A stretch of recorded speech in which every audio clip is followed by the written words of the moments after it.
Guys welcome back to the channel. So finally ಇವತ್ತಿನ most awaited SmackDown ಕೂಡ ಮುಗಿದಿದೆ. ಏನೇನಾಯ್ತು ಇವತ್ತಿನ ಸ್ಮ್ಯಾಕ್ ಡೌನ್ ಅಲ್ಲಿ ಅಂತ ಸಂಪೂರ್ಣ ಮಾಹಿತಿನ ತಿಳಿಸ್ಕೊಡ್ತೀನಿ. ವಿಡಿಯೋ ತುಂಬಾ ಇಂಟ್ರೆಸ್ಟಿಂಗ್ ಆಗಿರುತ್ತೆ. ಬನ್ನಿ ವಿಡಿಯೋನ ಶುರು ಮಾಡೋಣ. ಶೋನ ಓಪನಿಂಗ್ ಅಲ್ಲಿ ನಮಗೆ ಬೀಸ್ಟ್ ಬ್ರಾಕ್ ಲೆಸ್ನರ್ ಅವರ ಎಂಟ್ರಿ ನೋಡೋದಕ್ಕೆ ಸಿಗುತ್ತೆ. ಬ್ರಾಕ್ ಲೆಸ್ನರ್ ಅವರು ಬಂದಾಗ ಇಡೀ ಕ್ರೌಡ್ ಚಿಯರ್ ಮಾಡುತ್ತೆ, ಬಟ್ ಅವರು ರಿಂಗ್ ಗೆ ಬಂದಾಗ ಯು ಸಕ್ಸ್ ಅನ್ನೋ ಒಂದು ಚಾಂಟ್ ನಮಗೆ ನೋಡೋದಕ್ಕೆ ಸಿಗ್ತಾ ಇರುತ್ತೆ. ನಮ್ಮ ಬ್ರಾಕ್ ಲೆಸ್ನರ್ ಅವರು ಮೈಕ್ ನ ತಗೊಂಡು ಇನ್ನೇನು ಮಾತಾಡಬೇಕು, ಸಡನ್ ಆಗಿ ನಮಗೆ R-Truth ಅವರ ಎಂಟ್ರಿ ನೋಡೋದಕ್ಕೆ ಸಿಗುತ್ತೆ. ಅಂಡ್ ನಾನಲ್ಲಿ ಸಿಕ್ಕಾಪಟ್ಟೆ ಎಕ್ಸೈಟ್ ಆದೆ, ಯಾಕಂದ್ರೆ ಕಳೆದ ಬಾರಿ R-Truth ಆಗಿ ಬ್ರಾಕ್ ಲೆಸ್ನರ್ ಅವರ ಸೆಗ್ಮೆಂಟ್ ನನಗೆ ಸರಿಯಾಗಿ ನೆನಪಿತ್ತು. ನಮ್ಮ R-Truth ಅವರು ಹಾಡ್ ಹೇಳ್ಕೊಂಡು ರ್ಯಾಪ್ ನ ಮಾಡ್ಕೊಂಡು ಸೀದಾ ರಿಂಗ್ ಒಳಗಡೆ ಬರ್ತಾರೆ. ಅಂಡ್ ಆಗ ನಮ್ಮ ಬ್ರಾಕ್ ಲೆಸ್ನರ್ ಅವರು ಸ್ವಲ್ಪ ನಿಲ್ಸ್ ಗುರು ಅಂತ ಹೇಳ್ತಾರೆ. ಅಂಡ್ ಅದಕ್ಕೆ ನಮ್ಮ R-Truth ಅವರು, ಬ್ರಾಕ್ ಲೆಸ್ನರ್ ನಿಜವಾಗ್ಲೂ ನಿನ್ನನ್ನ ಕಂಡ್ರೆ ನನಗೆ ತುಂಬಾನೇ ಭಯ ಇತ್ತು, ಬಟ್ ಈಗ ನಿನ್ನನ್ನ ಕಂಡ್ರೆ ಭಯ ಇಲ್ಲ. ಅಂಡ್ ಅದಕ್ಕೋಸ್ಕರ ಹೇಳ್ತಾ ಇದ್ದೀನಿ, ಮೊದಲನೇದಾಗಿ ನಾನು ಇಲ್ಲಿ ನಿನಗೆ ವೆಲ್ಕಮ್ ನ ಕೊಡೋದಕ್ಕೆ ಬಂದಿದ್ದೀನಿ ಅಂತ ಹೇಳ್ತಾರೆ. ಅಂಡ್ ಆಗ ನಮ್ಮ ಬ್ರಾಕ್ ಲೆಸ್ನರ್ ಅವರು, ಏನು ನೀನ್ ನನ್ನನ್ನ ವೆಲ್ಕಮ್ ಮಾಡೋದಕ್ಕೆ ಬಂದಿದ್ಯಾ, ನಿಜವಾಗ್ಲೂ ನೀನ್ ಯಾರು ಅಂತಾನೆ ನನಗೆ ಗೊತ್ತಿಲ್ಲ ಅಂತ ಹೇಳ್ತಾರೆ.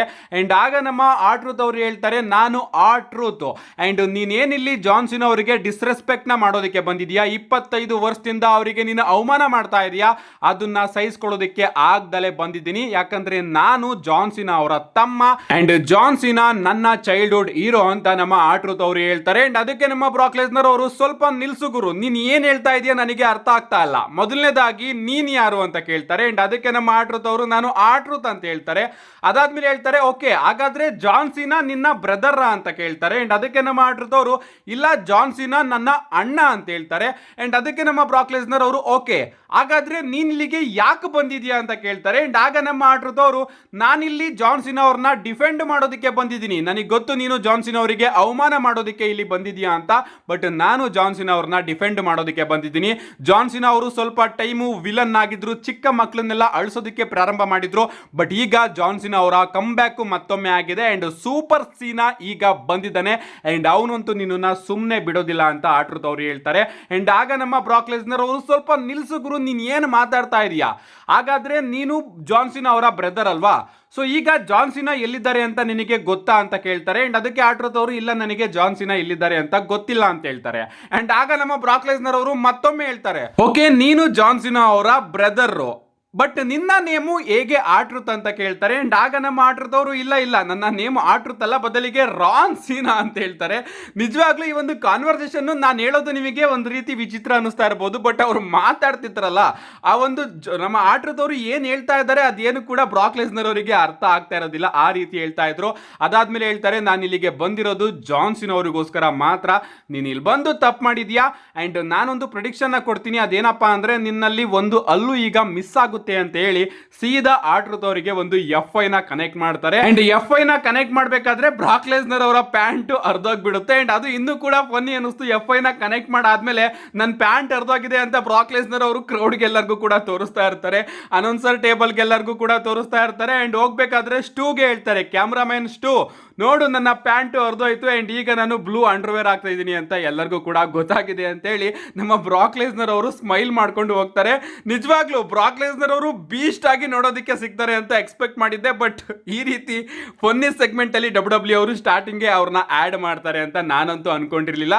ಏನೇ ಆಗ್ಲಿ, ಈ ಒಂದು ಸೆಗ್ಮೆಂಟ್ ನಿಜವಾಗ್ಲೂ ಕೂಡ ಹೊಸದಾಗಿತ್ತು ಅಂಡ್ ಅಷ್ಟೇ ಎಂಟರ್ಟೈನ್ಮೆಂಟ್ ಆಗಿ ಕೂಡ ಇತ್ತು. ಇದಾದ್ಮೇಲೆ ನಿಮಗೆ ರೇ ಫಿನಿಕ್ಸ್ ಹಾಗೆ ಸ್ಯಾಮಿ ಝೈನ್ ಅವರ ನಡುವೆ ಯುನೈಟೆಡ್ ಸ್ಟೇಟ್ ಚಾಂಪಿಯನ್ಶಿಪ್ ಗೆ ಒಂದು ಸಿಂಗಲ್ಸ್ ಮ್ಯಾಚ್ ನೋಡೋದಕ್ಕೆ ಸಿಗುತ್ತೆ. ಬ್ಯಾಕ್ ಸ್ಟೇಜ್ ಅಲ್ಲಿ ನಮ್ಮ ಸ್ಯಾಮಿ ಝೈನ್ ಅವರೇ ರೇ ಫಿನಿಕ್ಸ್ ಅವರಿಗೆ, ನನ್ನ ಚಾಂಪಿಯನ್ಶಿಪ್ ಗೆ ನಿನಗೆ ಒಂದು ಆಪರ್ಚುನಿಟಿನ ಕೊಡ್ತೀನಿ ಅಂತ ಈ ಒಂದು ಮ್ಯಾಚ್ ನ ಬುಕ್ ಮಾಡ್ಕೋತಾರೆ. ಈ ಒಂದು ಮ್ಯಾಚ್ ಕಡೆ ಬರೋದಾದ್ರೆ ನಿಜವಾಗ್ಲೂ ತುಂಬಾನೇ ಟ್ರುಮೆಂಡಿಯಸ್ ಅಂದ್ರೆ ಅದ್ಭುತವಾಗಿತ್ತು ಈ ಒಂದು ಮ್ಯಾಚ್. ನಿಜವಾಗ್ಲೂ ನಮ್ಮ ರೇ ಫಿನಿಕ್ಸ್ ಹಾಗೆ ಸ್ಯಾಮಿ ಝೈನ್ ಅವರ ಪರ್ಫಾರ್ಮೆನ್ಸ್ ನನಗಂತೂ ಈ ಒಂದು ಮ್ಯಾಚ್ ಅಲ್ಲಿ ಸಿಕ್ಕಾಪಟ್ಟೆ ಇಷ್ಟ ಆಯ್ತು. ಅದರಲ್ಲೂ ನಮ್ಮ ಸ್ಯಾಮಿ ಝೈನ್ ಅವರು ಒಂದು ಬಾರಿ ಬ್ಲೂ ಟಂಡರ್ ಬಾಂಬ್ ನ ಹಾಕೋದಕ್ಕೆ ಹೋಗ್ಬೇಕಾದ್ರೆ ಅದನ್ನ ಸ್ಮೂತ್ ಆಗಿ ನಮ್ಮ ರೇ ಫಿನಿಕ್ಸ್ ಅವರು ರಿವರ್ಸ್ ಮಾಡ್ತಾರೆ. ನಿಜವಾಗ್ಲೂ ಬ್ಯೂಟಿಫುಲ್ ಅಂತಾನೆ ಹೇಳ್ಬಹುದು.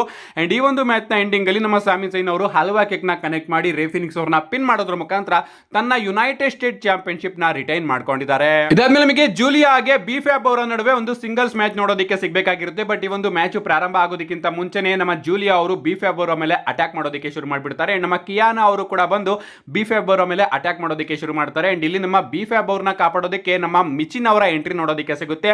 ಮಿಚಿನ್ ಅವರು ಕ್ಯಾಂಡಲ್ ಸ್ಟಿಕ್ ನ ಇಟ್ಕೊಂಡು ಬಂದು ಜೂಲಿಯಾ ಹಾಗೆ ಕಿಯಾನಾ ಅವರ ಮೇಲೆ ಅಟ್ಯಾಕ್ ಮಾಡಿ ನಮ್ಮ ಬಿಫ್ಯಾಬ್ ಅವ್ರನ್ನ ಕಾಪಾಡಿದ್ದಾರೆ. ಇದಾದ್ಮೇಲೆ ನಮಗೆ ಸೋಲೋ ಸಿಕೋವಾ ಅವರ ವಿಡಿಯೋ ಪ್ಯಾಕೇಜ್ ನೋಡೋದಕ್ಕೆ ಸಿಗುತ್ತೆ. ನಮ್ಮ ಸೋಲೋ ಸಿಕೋವಾ ಅವರು ಹೇಳ್ತಾರೆ, ನಾನು ನನ್ನ ಲಾಯಲ್ಟಿ, ನನ್ನ ಬ್ಲಡ್ ಎಲ್ಲದನ್ನು ಕೂಡ ಕೊಟ್ಟೆ, ಬಟ್ ನಾನು ಈಗ ಎಲ್ಲದನ್ನು ಕೂಡ ಕಳ್ಕೊಂಡಿದ್ದೀನಿ. ನಾನು ಬ್ಲಡ್ ಲೈನ್ ನ ಕಳ್ಕೊಂಡೆ, ನಾನು ನಾನು ಹೂಲಾ ಫಾಲ್ ಅನ್ನ ಕಳ್ಕೊಂಡೆ ಅಂಡ್ ಈಗ ನಾನು ಯುನೈಟೆಡ್ ಸ್ಟೇಟ್ ಚಾಂಪಿಯನ್ಶಿಪ್ ಕೂಡ ಕಳ್ಕೊಂಡಿದ್ದೀನಿ. ನಿಜವಾಗ್ಲೂ ನನಗೆ ತಲೆ ಕೆಡ್ತಾ ಇದೆ, ಬಟ್ ಆದಷ್ಟು ಬೇಗ ಹೊಸ ಬದಲಾವಣೆ ಬಂದೇ ಬರುತ್ತೆ ಅಂಡ್ ನಾನು ಇನ್ ಮುಂದೆ ಎಲ್ಲರಿಗೂ ಕೂಡ ತೋರಿಸ್ತೀನಿ, ಅದನ್ನೆಲ್ಲದನ್ನು ಕೂಡ ನಾನು ವಾಪಸ್ ಪಡ್ಕೋತೀನಿ ಅಂತ ನಮ್ಮ ಸೋಲೋ ಸಿಕೋವಾ ಅವರು ಒಂದು ವಿಡಿಯೋ ಪ್ಯಾಕೇಜ್ ಅಲ್ಲಿ ಹೇಳ್ತಾರೆ. ಕಾದ್ ನೋಡೋಣ ಗೈಸ್ ನಮ್ಮ ಸೋಲೋ ಸಿಕೋವಾ ಹಾಗೆ ಅವರ MFT ಗತಿ ಏನು ಮುಂದಕ್ಕೆ ಕತೆ ಅಂತ. ಇದಾದ್ಮೇಲೆ ನಮಗೆ WWE ವಿಮೆನ್ಸ್ ಚಾಂಪಿಯನ್ಶಿಪ್ ಗೆ ಸ್ಟಿಫನಿ ಸ್ಟಾರ್ಟನ್ ಹಾಗೆ ಜೇಡ್ ಕಾರ್ಗಿಲ್ ಅವರ ನಡುವೆ ಒಂದು ಸಿಂಗಲ್ಸ್ ಮ್ಯಾಚ್ ನೋಡೋದಕ್ಕೆ ಸಿಗುತ್ತೆ. ಈ ಒಂದು ಮ್ಯಾಚ್ ಕಡೆ ಬರೋದಾದ್ರೆ ಮ್ಯಾಚ್ ಅದ್ಭುತವಾಗಿ ಸಾಗ್ತಾ ಇರುತ್ತೆ, ಬಟ್ ಈ ಒಂದು ಮ್ಯಾಚ್ ನೋ ಕಾಂಟೆಸ್ಟ್ ಅಲ್ಲಿ ಎಂಡ್ ಆಗುತ್ತೆ. ಎಂಡಿಂಗ್ ಅಲ್ಲಿ ನಮ್ಮ ಜೇಡ್ ಕಾರ್ಗಿಲ್ ಅವರು ಸ್ಟಿಫನಿ ಸ್ಟಾರ್ಟನ್ ಅವರನ್ನ ಬೇರಿಕೇಡ್ ಥ್ರೂ ತೊಳ್ಬಿಡ್ತಾರೆ ಅಂಡ್ ಬೇರಿಕೇಡ್ ಕೂಡ ಬ್ರೇಕ್ ಆಗುತ್ತೆ. ರೆಫ್ರಿ 10 ಕೌಂಟ್ ನ ಮಾಡಿಬಿಡ್ತಾರೆ ಅಂಡ್ ಇವರಿಬ್ಬರಲ್ಲಿ ಯಾರು ಕೂಡ ರಿಂಗ್ ಒಳಗಡೆ ಹೋಗೋದಿಲ್ಲ. ಅದಕ್ಕೋಸ್ಕರ ಈ ಒಂದು ಮ್ಯಾಚ್ ನೋ ಕಾಂಟೆಸ್ಟ್ ಅಲ್ಲಿ ಎಂಡ್ ಆಗುತ್ತೆ. ಮ್ಯಾಚ್ ಎಲ್ಲ ಮುಗಿದ್ಮೇಲೆ ನಮ್ಮ ನಾಯಾ ಜಾಕ್ಸ್ ಅವರು ಬಂದು ಜೇಡ್ ಕಾರ್ಗಿಲ್ ಹಾಗೆ ಸ್ಟಿಫನಿ ಸ್ಟಾರ್ಟನ್ ಅವರ ಮೇಲೆ ಬ್ರೂಟಲ್ ಆಗಿ ಅಟ್ಯಾಕ್ ಮಾಡ್ತಾರೆ ಅಂಡ್ ಹೇಳಿದ್ದಾರೆ ನಾನು ಇನ್ನೂ ಕೂಡ ಈ ಒಂದು ಚಾಂಪಿಯನ್ಶಿಪ್ ಪಿಕ್ಚರ್ ಅಲ್ಲೇ ಇದ್ದೀನಿ ಅಂತ. ಇದಾದ್ಮೇಲೆ ನಮಗೆ ಶೋನ ಮೈನ್ ಇವೆಂಟ್ ನೋಡೋದಕ್ಕೆ ಸಿಗುತ್ತೆ. ಡ್ರೂ ಮ್ಯಾಕೆಂಟೈರ್ ಹಾಗೆ ವೈಪರ್ ರ್ಯಾಂಡಿ ಓರ್ಟನ್ ಅವರ ನಡುವೆ ಸಿಂಗಲ್ಸ್ ಮ್ಯಾಚ್. ನಿಜವಾಗ್ಲೂ ಈ ಒಂದು ಮ್ಯಾಚ್ ಕಡೆ ಬರೋದಾದ್ರೆ ಅದ್ಭುತವಾಗಿತ್ತು ಅಂಡ್ ನಿಜವಾಗ್ಲೂ WWE ಅವರು ಇದನ್ನ ಪ್ರೀಮಿಯಂ ಲೈವ್ ಇವೆಂಟ್ ಅಲ್ಲಿ ಬುಕ್ ಮಾಡಿದ್ದಿದ್ರೆ ಚೆನ್ನಾಗಿರೋದು, ಯಾಕಂದ್ರೆ ಆ ರೀತಿಯ ಫೀಲ್ ಈ ಒಂದು ಮ್ಯಾಚ್ ನ ನೋಡಬೇಕಾದ್ರೆ ನನಗೆ ಕೊಡ್ತಾ ಇತ್ತು. ಇನ್ನ ಈ ಒಂದು ಮ್ಯಾಚ್ ಕಡೆ ಬರೋದಾದ್ರೆ ನಮ್ಮ ಡ್ರೂ ಮ್ಯಾಕೆಂಟೈರ್ ಅವರು ಜಾಸ್ತಿ ಈ ಒಂದು ಮ್ಯಾಚ್ ಅಲ್ಲಿ ನಮ್ಮ ರ್ಯಾಂಡಿ ಓರ್ಟನ್ ಅವರ ಲೆಗ್ ನ ಟಾರ್ಗೆಟ್ ಮಾಡ್ತಾ ಇರ್ತಾರೆ ಅಂಡ್ ಒಂದು ಟೈಮ್ ಅಲ್ಲಿ ನಮ್ಮ ಡ್ರೂ ಮ್ಯಾಕೆಂಟೈರ್ ಅವರು ರ್ಯಾಂಡಿ ಓರ್ಟನ್ ಅವರಿಗೆ ಕ್ಲೇಮೋರ್ ಕಿಕ್ ಔಟ್ ಆಫ್ ನೋವೇರ್ ನ ಕನೆಕ್ಟ್ ಮಾಡ್ತಾರೆ, ಬಟ್ ನಮ್ಮ ರ್ಯಾಂಡಿ ಓರ್ಟನ್ ಅವರು ರಿಂಗ್ ಇಂದ ಕೆಳಗಡೆ ಇಳಿದು ಬಿಡ್ತಾರೆ ಅಂಡ್ ಅದರಿಂದ ನಮ್ಮ ಡ್ರೂ ಮ್ಯಾಕೆಂಟೈರ್ ಅವರಿಗೆ ರ್ಯಾಂಡಿ ಓರ್ಟನ್ ಅವರನ್ನ ಪಿನ್ ಮಾಡುವಂತಹ ಅವಕಾಶ ಸಿಗೋದಿಲ್ಲ.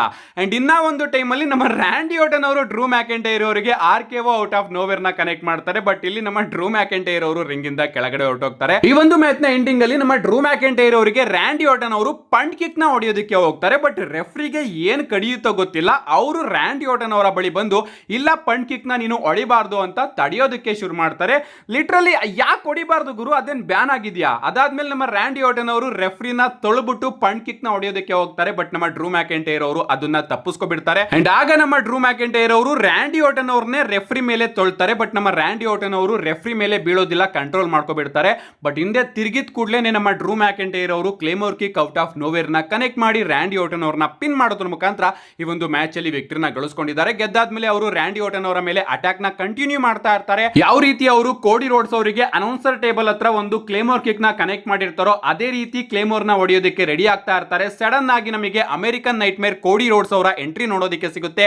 ಕೋಡಿ ರೋಡ್ಸ್ ಅವರು ಬಂದು ಡ್ರೂ ಮ್ಯಾಕೆಂಟೈರ್ ಅವರ ಮೇಲೆ ಅಟ್ಯಾಕ್ ಮಾಡಿ ಒಂದು ಕೋಡಿ ಕಟ್ಟರ್ ನ ಕನೆಕ್ಟ್ ಮಾಡ್ತಾರೆ. ಅಷ್ಟೇ ಅಲ್ಲ ಮೈಕ್ ನ ತಗೊಂಡು ಹೇಳ್ತಾರೆ Drew McIntyre see you at Wrestlepalooza ಅಂತ. ಅಂಡ್ ಹಿಂಗೆ ಇವತ್ತಿನ ಸ್ಮ್ಯಾಕ್ ಡೌನ್ ಎಂಡಿಂಗ್ ನಮಗೆ ನೋಡೋದಕ್ಕೆ ಸಿಗುತ್ತೆ. ಸ್ಮ್ಯಾಕ್ ಡೌನ್ ಕಡೆ ಬರೋದಾದ್ರೆ ನಿಜವಾಗ್ಲೂ ಒಂದು ಅದ್ಭುತವಾದ ಶೋನ ನಾವೆಲ್ಲರೂ ಕೂಡ ಇವತ್ತು ವಿಟ್ನೆಸ್ ಮಾಡಿದೀವಿ.